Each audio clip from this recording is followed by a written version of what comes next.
Friends, இன்றைக்கி நான் எப்படி என்னோடய கேக் ஆர்டர்ஸ்க்கு ஒரு வெனிலா ஸ்பாஞ்ச் கேக் செய்வேன்றதை தான் நான் செஞ்சு காமிக்க போகிறேன். வாங்க வீடியோக்குள்ளே போகலாம். ஒரு 1/2 kg ஸ்பாஞ்ச் கேக் செய்கிறதுக்கு ட்ரை இன்க்ரீடியன்ட்ஸ் முதல்ல எடுத்துக்கலாம்.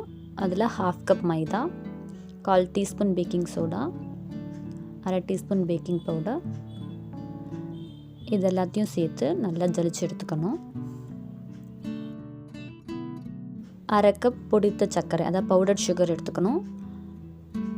ஒரு கப்பில் மெஷர் பண்ணும்போது எப்போவுமே ஸ்பூன் பை ஸ்பூனாக போட்டால் நம்மளுக்கு எப்போவுமே கரெக்டாக இருக்கும். கேக் மெஷர்மெண்ட்டில் இது ரொம்ப முக்கியம். எந்த மெஷர்மெண்ட் எடுக்கும் போதுமே இந்த மாதிரி ஸ்பூன் பை ஸ்பூனாக எடுத்து போட்டு மெஷர் பண்ணால் நம்மளுக்கு கரெக்டாக இருக்கும். இப்போ வெட் இன்க்ரீடியன்ட்ஸ் ரெடி பண்ணிக்கலாம். 2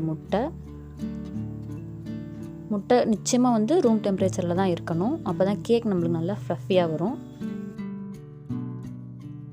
1/2 டீஸ்பூன் வெனிலா எசன்ஸ். வெனிலா கேக்குன்றதுனால நான் இந்த எசன்ஸ் போடுறேன். எந்த ஃப்ளேவர் வேணுமோ அதுக்கேற்ற எசன்ஸ் போட்டுக்கணும். நல்லா நுர வர வரைக்கும் நல்லா பீட் பண்ணணும். ஒரு 1 minute 2 minutes நல்லா பீட் பண்ணிங்கன்னா லைட்டாக உங்களுக்கு நுர மாதிரி பொங்கி வர ஆரம்பிக்கும். லோ ஸ்பீடில் தான் இருக்கணும் பீட்டர். ஹேண்ட் விஸ்க்லையும் பண்ணலாம், கொஞ்சம் டைம் எடுக்கும். இந்த மாதிரி நல்லா ஒரு நுர பொங்கி வர ஆரம்பிக்கிற டைமில் நம்ம சர்க்கரையை கொஞ்சம் கொஞ்சமாக சேர்க்க ஆரம்பிக்கலாம்.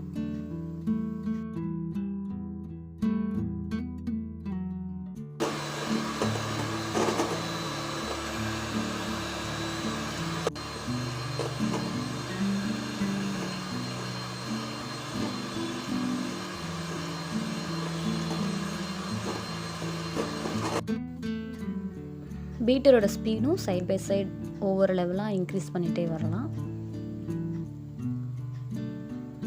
அந்த முட்டை நல்லா திக்காக ஆரம்பிக்கும்.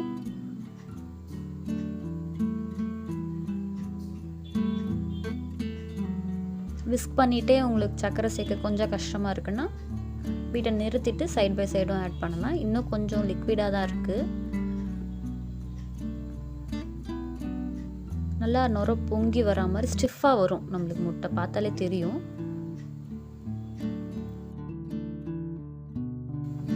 ஸ்டிஃபாக வர வரைக்கும் நல்லா பீட் பண்ணுவோம். ஒரு 5 to 8 minutes ஆகும். பார்த்தாலே தெரியும் பாருங்கள். ஸ்டிஃபாக லைட்டாக எழும்பி முட்டை நல்லா எழும்பி ஸ்டிஃப் பீக் மாதிரி லைட்டாக வரும். இதுதான் கன்சிஸ்டன்சி. இப்போ கொஞ்சம் கொஞ்சமாக நம்மளோட ட்ரை இன்க்ரீடியன்ஸை பண்ணணும். பட்டன் ஃபோல்ட் மெத்தடில் தான் இதை நம்ம கலக்கணும். அப்போ தான் நம்மளுக்கு அந்த ஃபோமினஸ் உடையாமல் இருக்கும். 2 டேபிள் ஸ்பூன் பால் சேர்த்துக்கலாம். ஒரே சைடில் தான் நம்ம மீட் பண்ணணும். 2 டேபிள் ஸ்பூன் ஆயில் ஆட் பண்ணிக்கிறேன். ஆயில் ஆட் பண்ணிட்டு ரொம்ப மிக்ஸ் பண்ணக்கூடாது.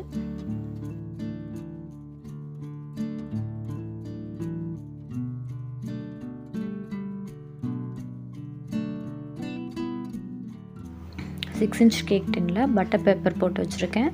அதில் நம்ம மாவை ஊற்றி பேக் பண்ணிக்கலாம். நான் குக்கர் தான் யூஸ் பண்ணுறேன் பேக் பண்ணுறதுக்கு. முடிஞ்ச அளவுக்கு பழைய குக்கர் எடுத்துக்கோங்க. நம்ம கேக் நல்லா பேக் ஆகிருக்கு பாருங்கள். டூத் பிக்கில் ஒட்டலை. கொஞ்சம் ஆற விட்டு கேக் டின்லேருந்து எடுக்கலாம்.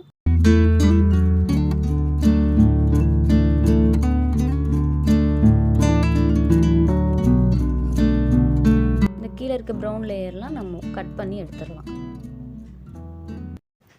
Vanilla sponge cake ready.